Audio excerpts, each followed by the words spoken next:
আরে আরে, সবাই শুনে যান। আজ আপনাদের এমন এক বাবার গল্প বলবো যার আলসেমির বহর দেখলে আপনারা অবাক হবেন নাকি হাসবেন সেটাই ভুলে যাবেন। এক ছিল সুন্দর গ্রাম, আর সেই গ্রামে বাস করত ভোলা নামের এক লোক। নামটাও যেমন ভোলা, লোকটাও তেমন ভোলানাথ। তবে কাজে নয়, আলসেমিতে। তার মতো কুড়ে লোক সারা তল্লাটে আর একটাও ছিল না। সকালবেলা পাখি ডাকে, মোরগ ডাকে, কিন্তু ভোলার ঘুম ভাঙে না। তার বউ চম্পা যদি এক বালতি জল ঢেলে না দিত, তাহলে হয়তো সে কুম্ভকর্ণের রেকর্ডও ভেঙে ফেলতো। তার ছোট্ট ছেলে ভোলু ছিল ঠিক তার উল্টো। পড়াশোনা, খেলাধুলা, মাকে সাহায্য করা, সব কিছুতেই সে এক নম্বর। সে বাবাকে প্রায়ই বলতো, বাবা বাবা, চলো না আজ মাঠে যাই, সবজিগুলো তুলে বাজারে বেচে আসি। সামনে পুজো আসছে, আমার একটা নতুন জামা লাগবে। আরে যা যা, আজ আমার কোমরে যা ব্যথা না, মনে হচ্ছে কাল রাতে স্বপ্নে নিশ্চয় কুস্তি লড়েছে। আজ তো নড়াচড়াই বন্ধ। এই ছিল ভোলার রোজকার বাহানা। কোনোদিন কোমর ব্যথা তো কোনোদিন মাথা ব্যথা, আবার কোনোদিন বলতো তার পায়ে নাকি ঝিঝি পোকা ক্যারাটে খেলছে। এই সব শুনে তার বউ চম্পা শুধু কপালে হাত দিয়ে বসে থাক। একদিন ভোলু স্কুল থেকে দৌড়ে এসে বলল, মা, বাবা, গ্রামের শেষে এক সাধু বাবা এসেছেন। তিনি নাকি ম্যাজিক্যাল পরিশ্রমী জল দিচ্ছেন। ওই জল খেলে নাকি আর কোনোদিন শরীরে আলসেমি আসবে না। এই কথা শুনে চম্পা আর ভোলু তো মহা খুশি। তারা ভোলাকে জোর করে সাধু বাবার কাছে নিয়ে গেল। কিন্তু কে শোনে কার কথা? সাধু বাবা ভোলার দিকে তাকিয়ে মুচকি হাসলেন।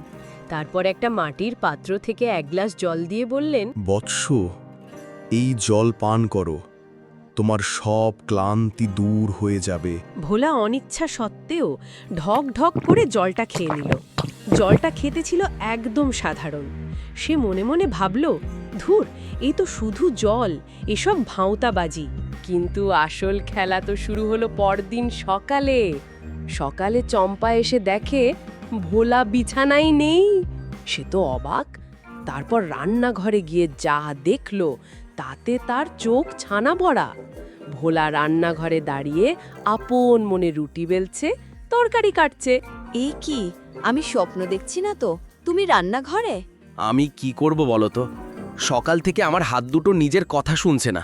আমি ঘুমাতে চাইছি আর হাত দুটো আমাকে বিছানা থেকে তুলে এনে রুটি বানাতে লাগিয়ে দিয়েছে। এরা থামছেই না। ভাবুন দেখি অবস্থাটা। ভোলার শরীরটা যেন নিজের কন্ট্রোলের বাইরে চলে গেছে। সে বসতে চাইলে তার পা দুটো তাকে হাঁটিয়ে নিয়ে মাঠের দিকে চলে যাচ্ছে। সে শুয়ে থাকতে চাইলে তার হাত দুটো ঘরের ঝুল ঝাড়তে শুরু করছে। ভোলু বাবাকে এই অবস্থায় দেখে হাসতে হাসতে মাটিতে গড়াগড়ি খাচ্ছে। বাবা, সাধু বাবার জল তো দারুণ কাজ দিয়েছে। তুমি তো এখন সুপারম্যান হয়ে গেছো। চুপ কর বাদর, আমার জীবনটা শেষ হয়ে গেল। আমি একটু আরাম করতে পারছি না। ওরে বাবা রে, আমার আলসেমি ফিরিয়ে দে রে। সেদিন ভোলা অনিচ্ছা সত্ত্বেও পুরো মাঠের সবজি তুলল। সেগুলো বাজারে গিয়ে বেচে এলো, ঘর পরিষ্কার করলো, এমনকি ছেলের সাথে ক্রিকেটও খেলল। তার শরীর কাজ করছে, কিন্তু মনটা আরাম করার জন্য ছটফট করছে। বিকেল হয়ে যখন সে একদম টানটান ক্লান্ত হয়ে বাড়ি ফিরল, ঠিক তখনই সেই সাধু বাবা হঠাৎ ঝাপসা হাসি নিয়ে তাদের বাড়ির সামনে হাজির। কি খবর বৎস? আজ তো অনেক কাজ করলে। বাবা, দয়া করে আমাকে বাঁচান। আমি আর কাজ করতে চাই না। আমার ওই অলস জীবনই ভালো ছিল। আমাকে আগের মতো করে দিন। মূর্খ, তুমি বোঝনি, আমি কোনো জাদু করিনি। আমি শুধু তোমার মনের ভেতর লুকিয়ে থাকা ইচ্ছা শক্তিকে জাগিয়ে দিয়েছি।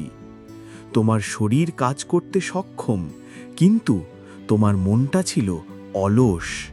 আজ যখন দেখলে যে কাজ না করে উপায় নেই, তখন তো সবই পারলে। ভোলা অবাক হয়ে সাধুর দিকে তাকিয়ে রইল।